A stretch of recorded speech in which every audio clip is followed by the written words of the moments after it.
Hola a todos, mi nombre es Martín Pitón, gracias por estar, bienvenidos una vez más a un nuevo episodio de Micromundos. Es el octavo episodio de Micromundos, ya cumplimos 2 meses con esta nueva aventura. Estamos muy contentos porque cada vez vamos reuniendo más oyentes. Así que, bueno, espero que disfruten este nuevo episodio donde vamos a estar hablando, por supuesto, de los 100.000 muertos, esa cifra a la que nunca queríamos o hubiésemos querido llegar, y vamos a estar hablando también de Cuba, entre otros temas, y lo que está pasando en la isla. Y como todas las semanas también vamos a tener la columna de nuestro querido amigo Santiago Rossi analizando la política. Todo esto y mucho más en Micromundos, que comienza así.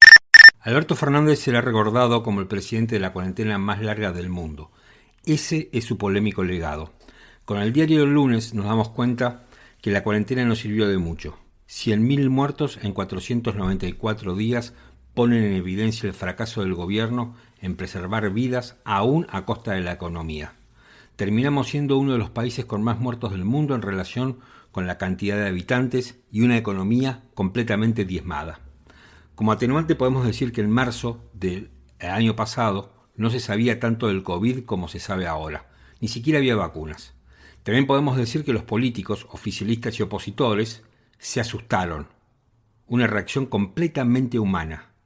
Porque la Argentina, como todos sabemos, es un país que no sabe lidiar con la muerte, a diferencia de otros que están más acostumbrados por su historia, por las guerras, por su mentalidad y por su cultura.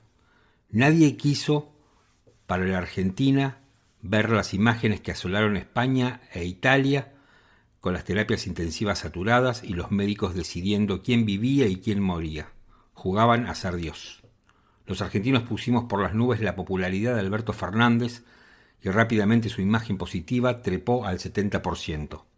Eran tiempos que el presidente daba conferencias de prensa rodeado de científicos, de gobernadores, propios y extraños.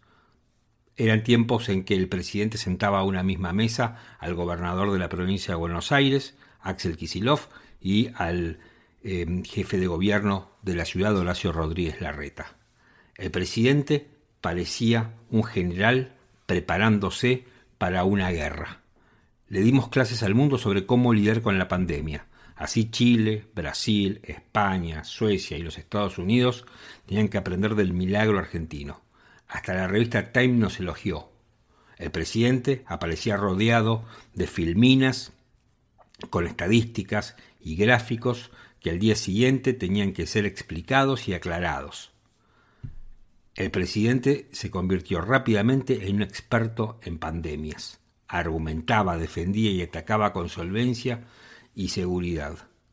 Sin embargo, con el diario del lunes nos dimos cuenta que los resultados demostraron que las cosas no salieron bien. 100.000 muertos en 494 días. Ese número al que no queríamos llegar. El primer contagiado, que aún vive, se llama Claudio Ariel Pazzi, y el primer fallecido por coronavirus se llamaba Guillermo Ariel Gómez. Paradójicamente, para cuando llegó el peor momento de la pandemia y los picos de infectados y muertos crecieron, el presidente había dejado de ser ese general listo para enfrentarse a un enemigo invisible pero sumamente letal. No había más anuncios rodeados de gobernadores. Axel Kicillof y Rodríguez Larreta ya no se sentaban en la misma mesa, se peleaban en público y al grupo de científicos no se lo volvió a ver. Como siempre sucede en la Argentina, a la ineficiencia le siguió el escándalo y la polémica. Primero el vacunatorio VIP, las clases presenciales, los reclamos de los gastronómicos y la polémica por las vacunas fabricadas por los Estados Unidos con Pfizer en el centro de la tormenta y ahora los varados. Seguramente me estoy olvidando un montón de otros temas, pero ustedes saben que las listas en la Argentina de polémicas son interminables. El mismo gobierno que había impulsado la cuarentena más larga del mundo como único paliativo para evitar una tragedia mayor, organizó el velatorio multitudinario de Diego Armando Maradona en la Casa Rosada, con miles y miles de personas que se agolparon para darle el último adiós. Junto con los gobernadores de la mayoría de las provincias, opositores y oficialistas, en Semana Santa todos juntos impulsaron que la gente se fuera de vacaciones. Ese fin de semana largo se movieron dentro del país 4,5 millones de personas. La Argentina contradictoria e irracional aparecía una vez más. De ser ejemplo del mundo pasamos a ser uno de los peores en la gestión de la pandemia. Como tantas otras veces, con el diario del lunes, caímos en la cuenta que éramos nosotros lo que teníamos que aprender del resto del mundo. El día que se conoció la trágica cifra que habíamos alcanzado las 100.000 víctimas por COVID, la primera dama, Fabiola Yáñez, publicaba en su cuenta de Instagram fotos del festejo de su cumpleaños, rodeada de globos y posando como una celebrity desde la quinta presidencial de Olivos. Una falta de sensibilidad imperdonable. Ellos comen tortas mientras afuera del palacio reina el hambre y la desesperanza. Pues yo prefiero tener 10% más de pobres y no 100.000 muertos en Argentina. Porque ya de la muerte no se vuelve, de la economía se vuelve. Y yo siempre pongo el mismo ejemplo. Nosotros llegamos en el año 2003 con Néstor y el año anterior la economía había caído 11 puntos, el 11% de caída del Producto Bruto. Teníamos 57 puntos de pobreza, 25 puntos de desocupación y volvimos. Porque todo eso se puede recuperar, lo que no puedo recuperar es una vida. Tuve oportunidad de entrevistar a Eduardo Boloveski. Es biólogo y es coordinador del programa de comunicación y reflexión pública sobre la ciencia en el Centro Cultural Ricardo Rojas. Acaba de publicar un libro que se titula Obediencia Imposible, que es una crítica a la cuarentena y su resultado. Yo la verdad que a Boloveski no lo conocía, y gracias a la recomendación de María Damo, que es psicoanalista y que es, por sobre todas las cosas, oyente de este podcast, me dijo, ¿por qué no lo entrevistas? Te va a interesar lo que tiene para decir. Así que empecé a buscar, obviamente en internet, empecé a buscar reportajes y videos de él, y me pareció muy interesante lo que tenía para decir, porque me parece que hace una crítica a la cuarentena, pero no una crítica de aquellos que se denominan anticuarentena o una crítica desde el fanatismo, sino que hace un análisis desapasionado, reflexivo, sobre qué hicimos los argentinos con la cuarentena, cuál fue el resultado para nosotros de ese encierro y qué podríamos haber hecho, qué se podría haber hecho mejor. Eduardo Boloveski, en un diálogo que me parece muy interesante, no te lo pierdas. Pero la primera pregunta que quería hacerte es, ¿qué significado tiene para vos los 100.000 muertos? ¿Hubiéramos llegado al mismo resultado con o sin cuarentena de la forma en que la planteó el gobierno? Vamos a empezar por la segunda parte, ¿no? Esto es concretamente lo que yo había propuesto el año pasado, hacia el mes de mayo, en un artículo, sosteniendo que estos confinamientos masivos, extensos, no iban a evitar de ninguna forma la diseminación y expresión de la enfermedad del COVID-19 producto de un virus respiratorio, ¿sí? Y que al mismo tiempo iba a agravar la situación porque iba a proponer o a obligar a un montón de padecimientos que tenían que ver con la pérdida de trabajo, con la mala atención médica, sobre otros aspectos que no eran el COVID. Se tomó con cierta displicencia lo que llamamos la vida psíquica de las personas, suponiendo que era solo un problema de voluntad, etcétera, etcétera. Con lo cual, yo diría, creo que sin el confinamiento, eventualmente hubiésemos llegado a la misma situación. Creo incluso que hubiésemos estado en una situación mejor sin el confinamiento. Porque acá es muy difícil medir, es muy difícil saber hasta dónde, ¿sí? Parte de la mortalidad que sufrimos tiene que ver con toda la lógica individualista, ¿no?, que proponía el encierro. O sea, eso no lo podemos saber. Realmente van a pasar muchos años hasta que podamos entender qué significan estos números que se dan de manera permanente. Por supuesto, decir 100.000 o decir 90.000 o decir 80.000 tiene el peso muchas veces de de la grandilocuencia de los números. Yo diría, y todos lo rescataron, que el gran problema, ¿sí?, haber tomado este número como un símbolo, porque recordemos que en algún momento el presidente de la Nación dijo: prefiero tener un 10% más de pobres que 100.000 muertos. Lo que no dijo es que la pobreza, la falta de trabajo, va a implicar muertos, incluso por COVID. Entonces, si esto resume de alguna manera la pregunta. ¿Puede pasar que al gobierno argentino y a otros gobiernos que actuaron en forma parecida, pero hago hincapié en el gobierno argentino, obviamente, les pudo haber agarrado miedo cuando, digamos, yo recuerdo que semanas antes o días antes que se, digamos, tomara la decisión del encierro, venían imágenes y notas periodísticas desde Europa donde decía que, por ejemplo, en Italia los cadáveres eran transportados todas las noches en camiones, que los hospitales estaban abarrotados y que los médicos elegían a quién vivía y quién moría porque los respiradores no alcanzaban. Y a mí siempre, esto es una especulación personal, me da siempre la impresión que los argentinos tenemos miedo, tenemos problemas para lidiar con la muerte, a diferencia de otros países que están más acostumbrados a tener un contacto más cercano con la muerte por su propia historia y su propia idiosincrasia. ¿Puede haber ocurrido que detrás de la decisión de los políticos, no solamente del gobierno, porque gran parte de la oposición acompañó, estaba ese miedo a la muerte? Mira, yo los voy a disentir en un punto, porque en realidad lo voy a colocar en un plano un poco más grave, digo.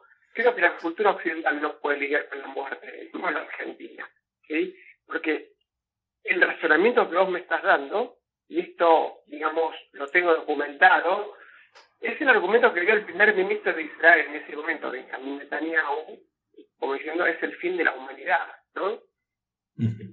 Tuvo casi ese decir, esa sensación, ¿no? Y yo creo que los gobiernos se asustaron, y creo que tuvieron miedo, y creo que el gobierno argentino tuvo miedo, y creo que Occidente, tal como lo enuncia Byung-Chul Han en su libro La sociedad paliativa, tiene una dificultad con la muerte, ¿no? Esto es un primer punto. Ahora, el problema es que quedamos encajonados y atrapados por ese miedo, porque yo puedo entender la primera respuesta tan extrema al miedo, pero después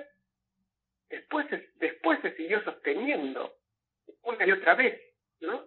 Y me parece que así está el problema.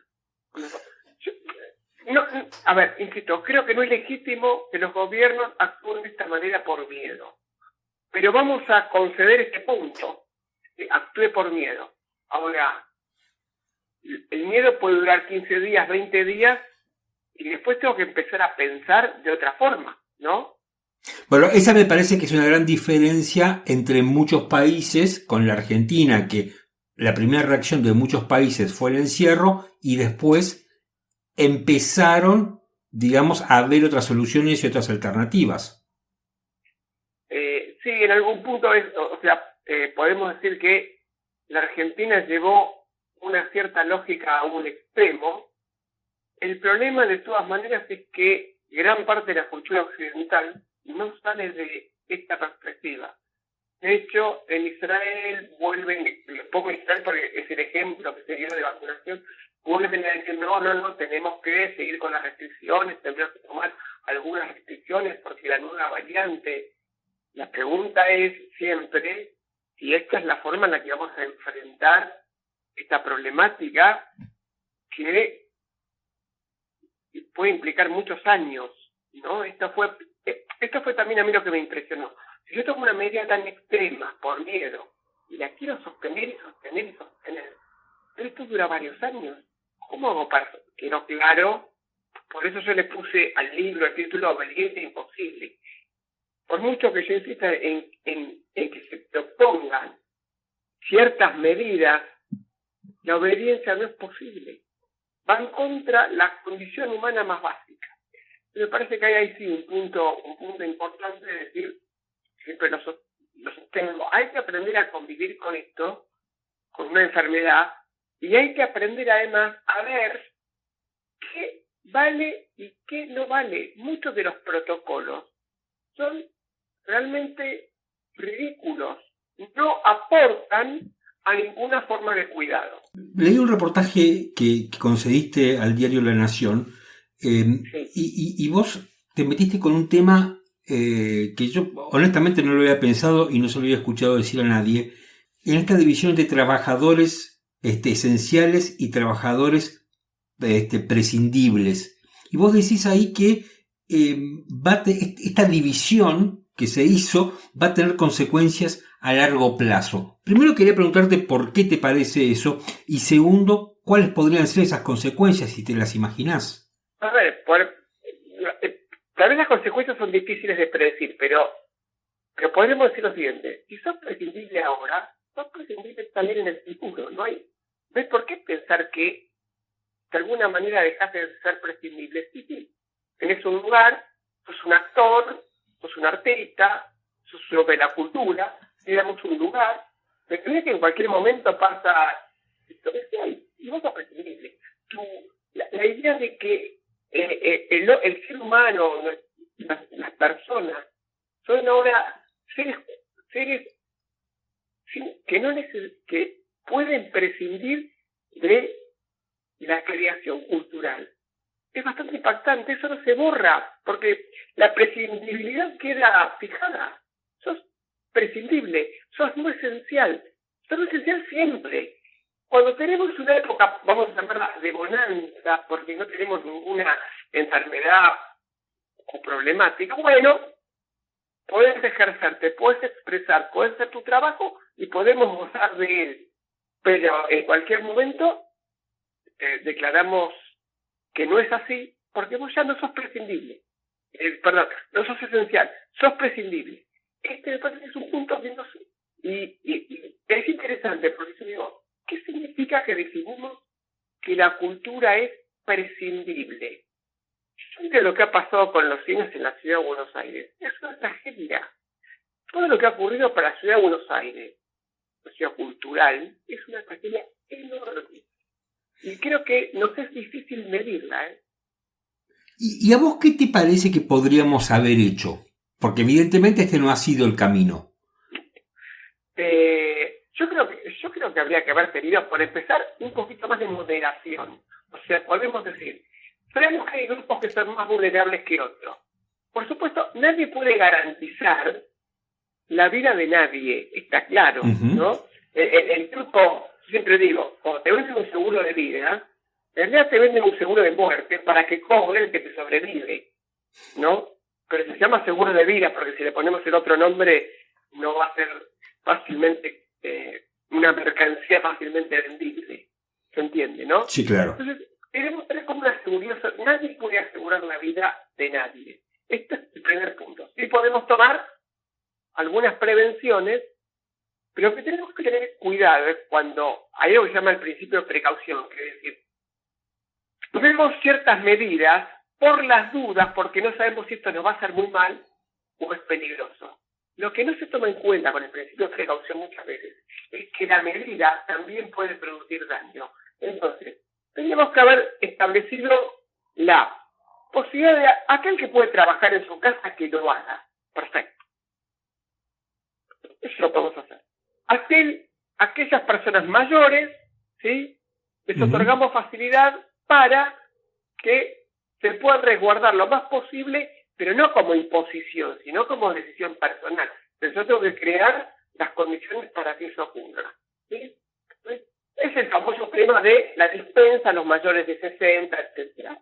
Lo que podríamos haber hecho era eso. Después no podemos garantizar que nadie se contagie, porque la fantasía del confinamiento fue que nadie se contagie. O que si vos te contagias es porque hiciste algo. Ahora, pero disculpa mi interrupción aquí. El argumento también era evitar los contagios para evitar la saturación del sistema público de salud o del sistema de salud en general. Bueno, el problema, a ver, vamos con eso, vamos a ver ese tema. Yo digo, trato de evitar la saturación del sistema de salud. Y lo que hago es genero un montón de daño y males que como no termina en el sistema de salud me quedo tranquilo. O sea, yo digo, simplifico y decido. Transformo un problema complicado en un problema muy sencillo. Lo único que me quiero yo es que no se sature el sistema de salud. Para todos los daños que eso genera, como no están adentro del sistema de salud y no hay la cámara filmando la guardia, no se ven. El daño se produce igual, porque la persona que no se atendió de otras cosas, la persona que perdió su trabajo, ¿sí? La persona que angustiada quedó sola meses y meses. Los daños, esto tampoco se dice, los daños de acá en más, ¿sí? O sea, las personas que van a morir antes de lo que hubiesen muerto, esto es estadístico, ¿sí? Es una reducción de la esperanza de vida, producto de todo esto que se decidió. A la hora de hacer un trágico balance sobre las consecuencias y los efectos de la pandemia y de la cuarentena, hay muchas aristas por analizar, pero tal vez una de las más visibles y de las más impresionantes tiene que ver cómo ha cambiado la fisonomía de la ciudad. El centro y el microcentro están prácticamente desiertos. Después de las 5 de la tarde hay diversas zonas de la ciudad que se convierten en páramos, directamente en desiertos. Si bien la cuarentena, las restricciones se han ido relajando con el paso de los meses y la aparición de las vacunas, lo cierto es que la presencialidad, la forma de trabajar como se hacía tradicionalmente, no ha vuelto. Se calcula que hoy en la ciudad de Buenos Aires quedan unos 200.000 metros cuadrados de oficinas que hoy están sin uso. Hay muchos que están pensando en cómo reconvertir distintas zonas de la ciudad, como tribunales, por ejemplo, y el centro que mencionábamos recién, en lugares de viviendas, lugares que antes eran eminentemente destinados para oficinas, ahora convertirlos en viviendas. Hay dos problemas, igualmente, que existen. Uno, las restricciones al crédito. En la Argentina es muy difícil obtener un crédito hipotecario que sea pagable para comprarse una casa. Y la otra es la ley de alquileres. La ley de alquileres ha sido bastante complicada y problemática, esta última que se aprobó. Hernán Iradi es secretario del Colegio Inmobiliario y titular de Auge de Propiedades. Tuve oportunidad de entrevistarlo y con él hablamos de esta problemática. Hoy han quedado en la ciudad de Buenos Aires más de 220.000 metros cuadrados de oficinas vacíos, completamente vacíos. Y no solamente que cuesta muchísimo venderlos, estas oficinas, porque muchos de los propietarios han tomado esa determinación, sino también que cuesta muchísimo alquilarlos y volver a reubicarlos. Cuando la gente habla de crisis en el mercado inmobiliario, de repente se va al 2001. Dice, la peor crisis que tuvimos fue en el 2001, que se hacían entre 5 y 6.000 escrituras mensuales. Hoy en la ciudad de Buenos Aires no superamos las 1.500 escrituras. Y el año pasado hubo meses de 7 escrituras, para que la gente tome conciencia de la gravedad de lo que está sucediendo hoy en el mercado inmobiliario. Esta es la peor crisis de los últimos 100 años. Paradójicamente tenemos una gran demanda de viviendas. Entonces, lo que estamos tratando de hacer es que estos propietarios, que hoy se le hace imposible sostener estas viviendas, ver estas oficinas, ver de qué forma las pueden transformar en viviendas. O sea, perdóname, ustedes ya parten que, digamos, la forma en que se trabajaba con anterioridad a la pandemia no va a volver. Digamos, todo el mundo presencial, como se hacía tradicionalmente, eso ya no va a volver. No va a volver masivamente como era antes de la pandemia. Eso sí, creemos que va a costar muchísimo y que hay trabajos que se hacen desde las casas que vinieron para quedarse, que eso no va a volver a ocurrir. Por eso hay que tratar de buscar este incentivo. Vos calculá que en la ciudad de Buenos Aires viven en forma permanente 3,5 millones de personas aproximadamente, y concurrían a la ciudad de Buenos Aires casi 4 millones de personas por día. Esto ha cambiado drásticamente y hay trabajos que vemos que va a costar mucho que vuelvan a su presencialidad. Y hay miles y miles, como te dije anteriormente, de metros cuadrados que hoy hay que tratar de buscar una solución. Ojalá que esto vuelva a ser como era antes de la pandemia, pero necesitamos una solución en la inmediatez, porque la gente tiene el problema hoy y la pandemia no sabemos cuándo va a finalizar. Y este plan de recuperación del microcentro porteño consiste en promover créditos blandos para esos propietarios que quieran modificar estas oficinas en viviendas y en beneficios impositivos. Y otro gran problema son los comercios que están alrededor. Hay lugares de la ciudad de Buenos Aires que después de las 5 de la tarde es una zona devastada, desierta. Cruzando la 9 de julio es terrible lo que se ve. La calle Florida, yo hace 15 días caminé por la calle Florida y en una cuadra encontré un solo local abierto. Entonces necesitamos que los gobiernos locales se pongan a trabajar urgente y que en forma ágil y eficaz le den grandes incentivos para que estos propietarios puedan, en forma espontánea, que en los consorcios en algunos ya lo están haciendo, que se reúnen, modifican el reglamento, y si tienen una buena ley que los ampare y que les dé este tipo de beneficios, esto se va a ir replicando. Ahora, en Hernán, la mayoría. Me parece que también que es interesante lo que planteas, pero creo que hay dos problemas también muy complicados. Uno es la falta de crédito. Vos lo mencionabas, que estaban trabajando en nuevos créditos, pero el crédito en la Argentina para la compra de viviendas siempre ha sido algo muy complejo y muy escaso. Y por otra parte tenés al mismo tiempo una nueva ley de alquileres que, según dicen, complica muchísimo la oferta de unidades para alquilar. Sí, por supuesto que esas dos cosas son realmente como las estás planteando, pero no perdemos la esperanza que en algún momento esta nefasta ley de alquileres, que ha traído muchos problemas al mercado, la modifiquen. Y por otro lado, que el propietario, que aunque no puede ubicar su oficina, tenga que alquilar para vivienda la oficina y la pueda salvar, va a tomar esa decisión, ¿correcto? Porque hoy tenemos una gran demanda de viviendas y tenemos un gran faltante de viviendas. Entonces, tendríamos que tratar de convertir la gran mayoría de oficinas que se pueda en vivienda, porque hay edificios que son muy sencillos, hay edificios que con una simple modificación se pueden habituar o acondicionar para viviendas. Otros no, otros van a tener que llevar otras obras. Y después, o lo antes posible, que los gobiernos, o que el gobierno de la ciudad principalmente decida, porque esta es una ley nacional, decida modificar esta ley del país. Esto tiene que ser una modificación porque es una ley nacional de todo el país. Esta ley es un desastre. Esta nefasta ley de alquileres le complicó la vida muchísimo a los inquilinos. Ya sabemos lo que han subido los alquileres desde que se aprobó esta norma.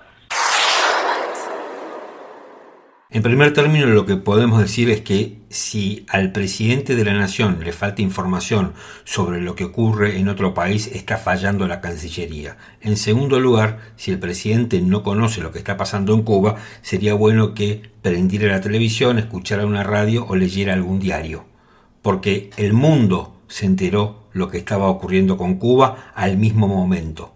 El presidente no. El presidente seguramente sabía lo que estaba pasando en Cuba, pero no quería opinar, o quería opinar de la manera en que lo hizo, ¿no? Que se terminen los bloqueos. Se equivoca Alberto Fernández por varios motivos. El primero es que el tan famoso bloqueo de los Estados Unidos, es un bloqueo con mucha porosidad. Es cierto que todavía subsisten varias normas que restringen el comercio, prohíben el turismo desde los Estados Unidos hacia Cuba, que dicho sea de paso, si bien puede ser una medida condenable y evidentemente ha sido una medida ineficaz, los Estados Unidos tienen derecho a hacerlo, porque además esa decisión fue tomada por el Congreso de los Estados Unidos, que es un ámbito completamente democrático, a diferencia de lo que ocurre en Cuba, que no es democrático. Entonces eso como primera medida. Ahora, lo que está pasando en Cuba no tiene que ver con el bloqueo o con los efectos del bloqueo. Después vamos a escuchar a Joanny Sánchez, una conocidísima periodista cubana, que en su podcast explica por qué pasa lo que pasa en Cuba. Y no tiene que ver con el bloqueo estrictamente, como dice Alberto Fernández. Alberto Fernández utiliza un argumento viejo, utiliza un argumento que está completamente de modé. Si hubiera un bloqueo tan estricto de los Estados Unidos, Cuba no podría comerciar y estaría completamente asfixiada, que no lo está pasando un momento tremendo porque se le acabó la subvención venezolana que había reemplazado a la subvención rusa cuando se cayó el muro de Berlín, y se le acabó el turismo por efecto de la pandemia.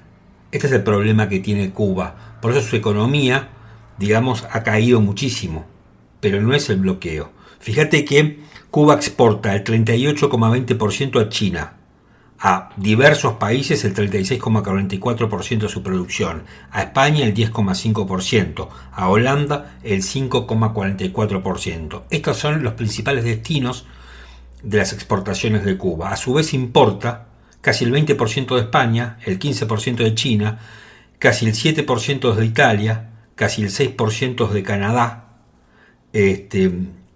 y casi también el 6% desde Rusia. En el rubro otros, donde hay una serie de países, se ubica la mitad prácticamente de sus importaciones. Con lo cual el bloqueo de que tanto se ha hablado, me parece que hoy es más simbólico que otra cosa. No digo que no tenga ningún efecto, pero también es cierto que tiene muchísima porosidad.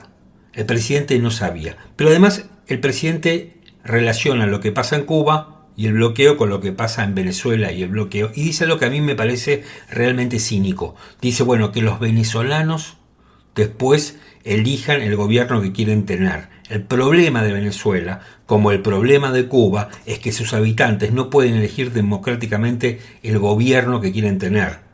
No pueden elegir democráticamente su destino. Escuchemos lo que dice Joanny Sánchez sobre lo que pasa en la isla. Hemos sufrido lo que puede llamarse un apagón de navegación web, de conectividad a la gran red de redes. Evidentemente el oficialismo estaba muy nervioso con la capacidad de convocatoria de las redes sociales y también con todos esos videos que iban saliendo a lo largo de la geografía nacional, en que se veía a los cubanos protestando en plazas, parques, avenidas, pequeñas calles. Eso, señoras y señores, tuvo un carácter movilizante o movilizador muy importante, porque enseñó que en diferentes partes del país se estaba perdiendo el miedo y la gente estaba gritando libertad y también estaba pidiendo la renuncia del Ejecutivo cubano de inmediato. Evidentemente esto ha molestado al oficialismo, han cortado internet, ahora la están restableciendo poco a poco después de muchas presiones. ¿Qué se puede esperar en los próximos días? La chispa está prendida, señoras y señores, no hay vuelta atrás. El pueblo disfrutó, sintió por primera vez lo que es gritar libertad en las calles cubanas. Y esa frase, ese mantra de no tenemos miedo, pues evidentemente ha calado mucho. Las protestas seguirán. El oficialismo va a responder como único sabe hacer: reprimir, militarizar la sociedad, enfrentarnos a cubanos contra cubanos. Es lo que ya parece ser la línea de trabajo represivo que han desarrollado. También intentarán crear un metarrelato paralelo a lo que está pasando, y ya hemos visto sus intentos bastante patéticos, por cierto, de decir, cambiar la versión de la realidad, no mostrar las imágenes de las multitudes frente al Capitolio, las multitudes en las plazas de Cuba, y tratar de vender eso como un grupúsculo, como pocos y confundidos ciudadanos que salieron a protestar más por un corte eléctrico que por una exigencia de cambio democrático. La columna de nuestro analista político Santiago Rossi hoy está verdaderamente imperdible. Santiago Rossi va conectando los puntos más importantes de la semana para llegar a una conclusión muy interesante. La Argentina bipolar. Así se llamó el libro del sociólogo Manuel Moria Araujo, donde ponía en evidencia eso que en el bar de la esquina se dice ir de una banda a la otra. El vértigo de la política argentina hace que este zigzagueo vaya de blanco a negro en una misma semana sin escala de grises, hasta inclusive por esas muecas del destino en un mismo día. Ayer, a minutos de conmemorarse el atentado a la AMIA, la vicepresidenta Cristina Kirchner se pronunciaba en la audiencia oral y pública sobre la causa del memorándum por el pacto por Irán, diciendo: es un disparate, y que todo había sido parte de una operación generada por los fondos buitres contra la Argentina, donde la expresidenta está acusada de encubrir a los sospechosos del ataque a la AMIA. Todo esto en un mismo día. A mediados de la semana, la cifra de los 100.000 muertos por COVID fue tapa de los principales medios y parte de la conversación en las redes sociales. Anoche llegaban Ezeiza a los 3,5 millones de dosis de la vacuna Moderna, siendo la primera donación de la Casa Blanca a nuestro país y la cantidad más grande de todas las que realizó Estados Unidos en América Latina. Todo esto en una misma semana. El gobierno sabe que la economía es la variable de voto de la opinión pública, la oposición también. Por eso el Frente de Todos pone el foco en la vacunación, ahora con deadline en septiembre. El objetivo no hablar de inflación ni pobreza y culpar a la gestión de Macri como responsable de todos los males económicos del país. Juntos por el Cambio, o Juntos, acusa el golpe poniendo caras de economistas como Martín Tetaz y Ricardo López Murphy en pos de hablar de futuro y no del pasado reciente. Lo que queda claro es que la sociedad en las próximas elecciones votará si acompaña o no el rumbo de la actual gestión. Según la encuestadora Management and Fit, más del 60% de la población está desconfiando de la capacidad del gobierno para resolver la crisis económica. Si bien se percibe que un mayor número de personas responsabiliza por dicha situación a la administración de Alberto Fernández por encima de su antecesor a la presidencia, los magros resultados en materia de números económicos de la gestión macrista en términos de inflación y evolución de PBI aún están latentes. Más allá de la bipolaridad del dato, lo que queda en evidencia es la disonancia de las agendas. La política y la ciudadanía caminan por veredas diferentes, como señalaba Moria Araujo en sus últimas columnas en el diario Perfil. Algo constante durante estos 30 años es el recurrente desajuste entre la agenda de la gente, los temas que la población considera prioritarios en cada momento, y la de los gobernantes. La sociedad va cambiando fluidamente sus demandas. Los gobiernos se aferran a la agenda con la cual ganan una elección. El resultado es un ciclo repetido en el que se pasa de un gran entusiasmo inicial con cada gobierno electo a la frustración y el fastidio. Y hemos llegado al final de otro episodio de Micromundos. Muchas gracias por escucharnos. Como siempre les digo, si nos pueden dar una mano, recomiéndennos. El boca a boca funciona siempre. Nos pueden seguir en las principales plataformas. Estamos en Spotify, en Apple Podcast y en Google Podcast. Cuéntenle a sus amigos, a la gente cercana y recomiéndennos. Eso nos ayuda a crecer. Mi nombre es Martín Pitón y me despido hasta la semana que viene.